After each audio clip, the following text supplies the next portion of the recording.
જય હિન્દ। આપણે એસપીસીસી ની અંદર ચેપ્ટર નંબર 1 શેર બહાર પાડવા। ગયા વિડીયોમાં આપણે શેર વેચણીનો અર્થ અને શેર વેચણીની વિધિ જોયેલી। આજે આપણે શેર વેચણી અંગેના કાયદેસરના નિયંત્રણો અને જોગવાઈઓ જોવાના છે।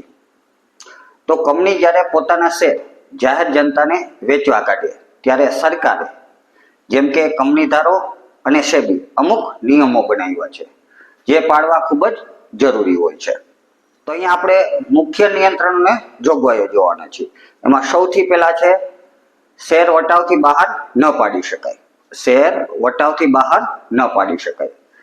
તો કંપની પોતાના શેર જાહેર જનતાને તેમની મૂળ કિંમત એટલે કે ફેસ વેલ્યુ કરતા ઓછી કિંમતે વેચી શકતી નથી, એટલે કે ડિસ્કાઉન્ટ આપી શકતી નથી।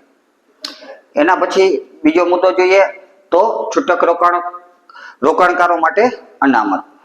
તો કંપનીએ જાહેરપણામાં બહાર પડેલા કુલ શેર પૈકી ઓછામાં ઓછા 10% શેર નાના રોકાણકારો જેમ કે આપણા જેવા સામાન્ય લોકો માટે 10% અલગ રાખવા પડે છે। એમના માટે સુરક્ષા કવચ જેવું છે। એના પછી આસબા ફરજિયાત એટલે કે ASBA ફરજિયાત। શેરની અરજી કરવા માટે ASBA application supported by block amount પદ્ધતિ ફરજિયાત છે। આમાં અરજીઓની રકમ તમારા બેંક ખાતામાં બ્લોક થાય છે, કંપની ખાતામાં તરત જ જમા થતી નથી। જ્યારે શેર મંજૂર થાય છે ત્યારે તે રકમ કપાય છે। જો શેર ન મળે તો આ રકમ આપોઆપ અનબ્લોક થઈ જાય છે। આથી પૈસા પાછા મેળવવાની માથાકૂટ રહેતી નથી। એના પછીનો મુદ્દો જોઈએ વેચણીની સમય મર્યાદા। તો શેર ભરણાની તારીખ બંધ થયાના 10 દિવસની અંદર શેરની અરજીઓ સ્વીકારી લેવી પડે। 10 દિવસની અંદર શેરની અરજીઓ સ્વીકારી લેવી પડે। શેર વેચણી કરવી પડે છે અને માન્ય શેર બજારમાં તેની નોંધણી પણ કરાવી દેવી પડે છે। આ બધું ફટાફટ થવું જોઈએ। એના પછી જોઈએ ડીમેટ ખાતું ફરજિયાત। શેર અરજી કરવા માટે અરજદારનું ડીમેટ ખાતું હોવું ફરજિયાત છે, કારણ કે હવે શેર ફિઝિકલ સ્વરૂપે નથી પરંતુ ઇલેક્ટ્રોનિક સ્વરૂપે ડીમેટ ખાતામાં જમા થાય છે, એટલે ડીમેટ ખાતું હોવું ફરજિયાત છે। એના પછીનો મુદ્દો જોઈ લઘુત્તમ ભરણું। તો કંપની બહાર પડેલા શેર જેના માટે બાંયધરી કરાર ન હોય માટે ઓછામાં ઓછા 90% અરજીઓ મળવી જોઈએ।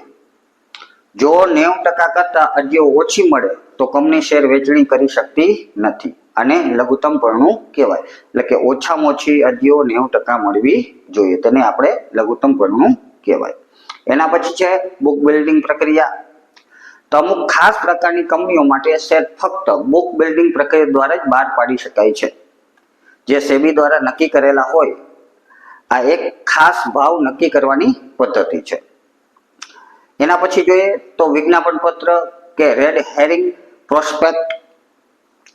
જો કંપની નિશ્ચિત ભાવે શેર બહાર પાડે તો વિજ્ઞાપન પત્ર જરૂરી છે।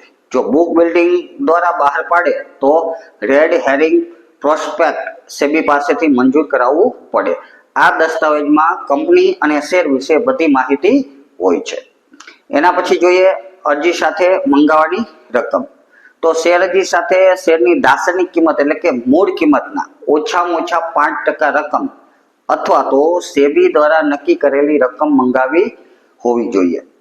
5% રકમ અથવા તો સેબી દ્વારા નક્કી કરેલી રકમ મંગાવેલી હોવી જોઈએ। એના પછી જોઈએ તો શેરબજાર સાથે સમજૂતી। તો કંપની શેરની નોંધણી કરાવવા માટે માન્ય શેરબજાર સાથે સમજૂતી કરવી ફરજિયાત હોય છે। એના પછી જોઈ ડિપોઝિટરી સાથે સમજૂતી। તો ફાળવેલા શેર અરજદારના ડીમેટ ખાતામાં જમા કરાવવા માટે કંપનીએ માન્ય ડિપોઝિટરી કંપની સાથે પણ સમજૂતી કરેલી હોવી જોઈએ। એના પછી જોઈ લઘુત્તમ ભરણાનો ઉલ્લેખ। તો વિજ્ઞાપન પત્રમાં લઘુત્તમ ભરણું કેટલું છે તેનો સ્પષ્ટ ઉલ્લેખ કરવો પડે। કંપનીની લઘુત્તમ નેટવર્થ। જાહેરપણા માટે કંપનીની લઘુત્તમ નેટવર્થ કુલ સંપત્તિથી દેવું બાદ કર્યા પછી સેબી દ્વારા નક્કી કરેલા ધોરણ મુજબ હોવી જોઈએ। એના પછી જોઈએ સ્થાપકના શેર માટે લોક ઇન પીરિયડ। જો સ્થાપકોએ જાહેરપણામાં શેર ખરીદ્યા હોય તો તે શેર સેબી દ્વારા નક્કી કરેલા સમય સુધી વેચી શકે નહીં।